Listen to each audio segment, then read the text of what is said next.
आयुक्तांनी घरपट्टी वाढीचे काही नोटीस दिले होते, त्यावेळी पालकमंत्र्यांनी मोठेपणाने सांगितलं नाही नाही रद्द करा, हे काय करू नका. पुन्हा निवडणुकीत सांगितलं की भाजपला निवडून द्या, भाजप निवडून द्या, आम्ही चांगलं सत्ता करू, चांगलं शासन चालू. आणि निवडून आल्या पहिला घरपट्टी वाढीची नोटीस सगळ्या लोकांना दिलेली आहे.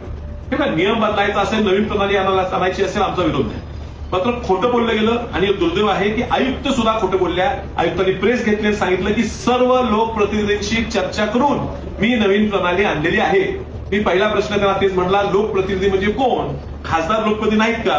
तर मला ते म्हटलं की नाही सगळ्यांशी, तुम्ही एकटाच राहिला होता, मी सगळ्यांशी बोलले. आणि दुर्दैव आहे की फक्त विरोधातला जो लोकप्रतिनिधी निवडून येतो तो लोकप्रतिनिधी नाही, फक्त भाजपमधून निवडून येतात तेच लोकप्रतिनिधी समजून त्यांनी चर्चा केली असेल. मी स्वतः त्यांची भेट घेतली, त्यांच्याकडे प्रणाली समजून घेतली. तुम्हाला भांडवली मूल्यावर जर प्रणाली लावायची असेल तर विरोध असायचं कारण नाही, पण त्याचा दर किती असावा आणि तो दर आकारत असताना तो विद्यमान आज कराचा दर आहे, त्याच्यात होणारी वाढ त्या माणसाला कशी सोसेल, त्याच्या मोबदल्यात काय सुविधा नेमकी महापालिका त्याला देते हेही सांगण्याची गरज आहे.